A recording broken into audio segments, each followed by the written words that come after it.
गाड़ी में ब्रेक लगाने के बाद अगर ब्रेक पेडल से पैर हटाने के बाद भी गाड़ी के ब्रेक लगे रह रहे हैं, या फिर कई बार ऐसा होता है कि जब आप गाड़ी के ब्रेक लगाते हैं तो कोई एक व्हील, कोई एक पहिया लॉक हो जाता है। तो इस तरह की समस्या अगर आपकी गाड़ी में आ रही है तो इस समस्या का पहचान कैसे करें, कैसे आपको पता चलेगा कि गाड़ी के ब्रेक पेडल से पैर हटाने के बाद भी आपकी गाड़ी के ब्रेक लग रहे हैं या नहीं लग रहे हैं, इस चीज़ की आप पहचान कैसे करेंगे, इसको आप जानेंगे कैसे। और दूसरा, इसके पीछे क्या कारण हो सकता है, अगर इस तरह की समस्या आ रही है तो उसके क्या कारण हो सकते हैं और उन कारणों का कैसे समाधान करें, कैसे इस समस्या का समाधान करें।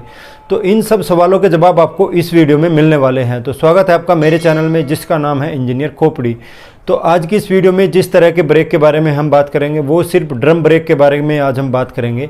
डिस्क ब्रेक के बारे में किसी और दिन हम बात करेंगे, ये समस्या अगर डिस्क ब्रेक में भी आती है तो ड्रम ब्रेक में आप कैसे पहचान करेंगे कि अगर आपने ब्रेक पेडल से पैर हटा लिया है तो आपकी गाड़ी के ब्रेक लगे हैं, लग रहे हैं थोड़े बहुत या नहीं लग रहे हैं, इस चीज़ की आप पहचान कैसे करेंगे। तो इसका एक बिल्कुल साधारण सा तरीका है, और तरीका ये है कि आपको गाड़ी चलाने के बाद, कुछ गाड़ी चलाने के बाद, मान लीजिए कि 40-50 किलोमीटर जब आप गाड़ी चला चुके हों, उसके बाद आपको गाड़ी रोक के और गाड़ी के व्हील में रिम को टच करके देखना है, रिम को छू के आपको देखना है कि उसका तापमान कितना है। अगर उसका तापमान लगभग नॉर्मल है तो इसका मतलब ये है कि ब्रेक पेडल से पैर हटाने के बाद आपकी गाड़ी के ब्रेक नहीं लग रहे हैं, आपकी गाड़ी के ब्रेक नॉर्मल है।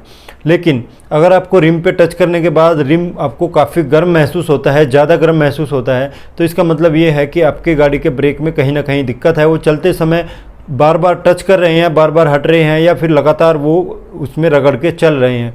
ऐसा इसलिए होता है क्योंकि जब आप ब्रेक पेडल पे पैर रखते हैं तो ब्रेक लगने के साथ ही आपकी गाड़ी का जो ड्रम होता है वो गर्म होता है, और अगर ज़्यादा लगातार आपका ड्रम गर्म होता रहेगा तो वो गर्म होकर और साथ में रिम को भी गर्म कर देगा, टायर को भी। तो इस तरह से आपके रिम का तापमान बढ़ता है ब्रेक लगातार लगने से। तो ये तो हो गई पहचान की बात कि आप पहचान कैसे कर पाएंगे कि अगर आपकी गाड़ी के ब्रेक लग रहे हैं ब्रेक से पैडल हटाने के बाद भी या नहीं। तो इसके बाद हम बात करेंगे कि इसके क्या कारण हैं और उनका क्या समाधान है। इसके लिए मैं आपको सीधे गाड़ी पे लेके चलता हूं और दिखाता हूं कि इसके क्या क्या कारण हो सकते हैं और कैसे आप इन चीज़ों का समाधान कर सकते हैं। तो अब हम बात करते हैं कारण की कि इसके क्या क्या कारण हो सकते हैं।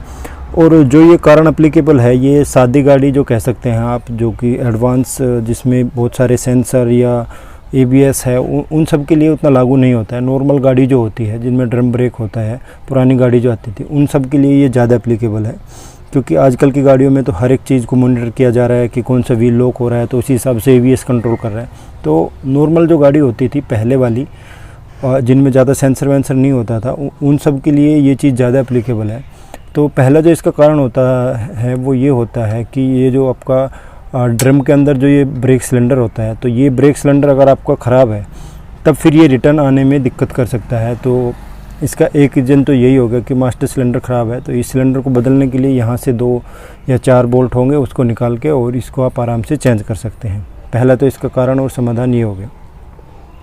अब एक जो हमने बात की थी कि कोई एक व्हील अगर लॉक होता है तो उसमें कई बार क्या होता है कि मान लीजिए कि आपने एक तरफ का कोई पहिया खुलवाया और उसमें आपने ये एक ब्रेक शू जो है एक साइड के वो चेंज करा लिए, दूसरी साइड के आपने नहीं चेंज कराए। हालांकि ऐसा करते नहीं हैं, दोनों शू एक साथ ही चेंज करते हैं और करना भी चाहिए। तो अगर कभी आपने ये किया कि नहीं एक साइड के तो सही है, एक साइड के आपके नए होंगे, एक साइड के पुराने होंगे, और उस हिसाब से ब्रेक की सेटिंग की नहीं, तो फिर क्या होगा, एक साइड में आपका ब्रेक शू लगातार लग के चलेगा, या फिर जब आप ब्रेक लगाएंगे तो वो व्हील लॉक हो जाएगा क्योंकि वो शू नया है, उस हिसाब से उसका सेटिंग किया नहीं है, तो फिर ये दिक्कत आ सकती है।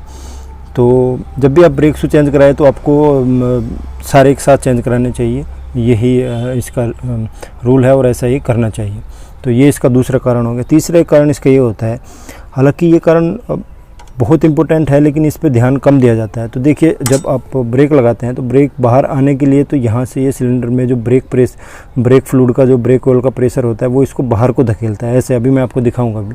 लेकिन अंदर जाने के लिए, वापस आने के लिए कौन सी चीज़ क्या इम्पोर्टेंट रहती है? वापस आने के लिए हमारे एक स्प्रिंग तो है, ये वाला स्प्रिंग, और एक है ये नीचे। तो ये 2 स्प्रिंग ही ऐसे हैं जो इस पूरी असेंबली को वापस अंदर लेके आते हैं। ब्रेक लगाने के लिए तो इधर से ऐसे प्रेशर से बाहर आ जाता है, लेकिन वापस कैसे जाएगा? वापस जाने के लिए एक ये स्प्रिंग और एक ये स्प्रिंग, ये 2 स्प्रिंग जिम्मेदार हैं। तो अगर आपने 10 साल 12 साल गाड़ी चला ली है और आपने कभी आज तक ये बदलवाए नहीं है, तो ये क्या है, इनकी टेंशन जो है वो समय के साथ साथ 10-12 साल में बदल जाती है, ये थोड़े लूज पड़ जाते हैं। उस वजह से भी एक ये कारण हो सकता है कि ये स्प्रिंग आपके बदलवाना चाहिए आपको, क्योंकि उनकी स्प्रिंग जो टेंशन जो है वो कम हो गई है, जिससे कि वो उतना इफेक्टिव नहीं है, वो उसको खींचने में थोड़ा टाइम ले रहे हैं या कम खींच पा रहे हैं। तो इसकी मेन कारण एक ये होता है। एक कमेंट भी आता है इसी तरह से, वो कमेंट आप अभी स्क्रीन पर देख रहे होंगे। उसमें ये पूछा था कि मैंने ये सिलेंडर चेंज करा लिया, मास्टर सिलेंडर चेंज करा लिया, पाइपलाइन चेंज करा लिया, लेकिन समस्या का हल निकला नहीं। तो मेन जो कारण है इसका, वो मुझे जो लगता है वो ये है कि आपको ये वाली जो स्प्रिंग है दोनों, एक ये और एक ये दोनों स्प्रिंग आपको चेंज करा के देख लेनी चाहिए। अगर इस तरह की समस्या आ रही है लगातार, ये सब कुछ आपने बदलवा लिया फिर भी ठीक नहीं हो रहा है, एक तो ये स्प्रिंग चेंज कराइए। एक दूसरा और कारण होता है, देखिए जब ये स्प्रिंग आपके, जब ये ब्रेक आपके लगते हैं, इस तरह से खुलते हैं ये ब्रेक, मैं आपको दिखाता हूँ अभी। देखिए जैसे ही ब्रेक पेडल दबाते हैं तो क्या हुआ, देखिए ये ब्रेक पेडल दबाने से ये यहाँ पे मूवमेंट हो रहा है। कई बार क्या होता है, यहाँ पे धूल मिट्टी कचरा आने की वजह से ये जाम हो जाता है। ये प्रेशर से खुल तो जाता है लेकिन वापस नहीं जाता, क्योंकि यहाँ पे कचरा घुस गया, धूल मिट्टी घुस गई। तो यहाँ पे आपको क्या करना है, हल्का सा या तो आपको साफ़ कर देना है, WD-40 वगैरह मार के इस एरिया को, या तो आपको ढंग से साफ़ कर देना है। और हल्का सा बारीक, बहुत हल्का सा यहाँ पे जहाँ जहाँ पे मूवमेंट होता है, ये देखिए यहाँ पे आप हल्का सा ग्रीस भी लगा सकते हैं, बहुत हल्का, सिर्फ यहाँ पे, इधर नहीं लगाना है, हल्का सा आपको यहाँ पे लगा देना है। और यहाँ पे भी आपको ये जो मूवमेंट होता है, ये यहाँ पे भी आपको ये इसको साफ़ कर देना है। तो अगर आपको आज की मेरी वीडियो इन्फॉर्मेटिव लगी है, जानकारी भरी लगी है, तो मेरे चैनल को सब्सक्राइब करें। कोई भी आपका कमेंट है वो आप कमेंट सेक्शन में आके बता सकते हैं। मेरे साथ आप बने रहे, इसके लिए आपका बहुत बहुत धन्यवाद।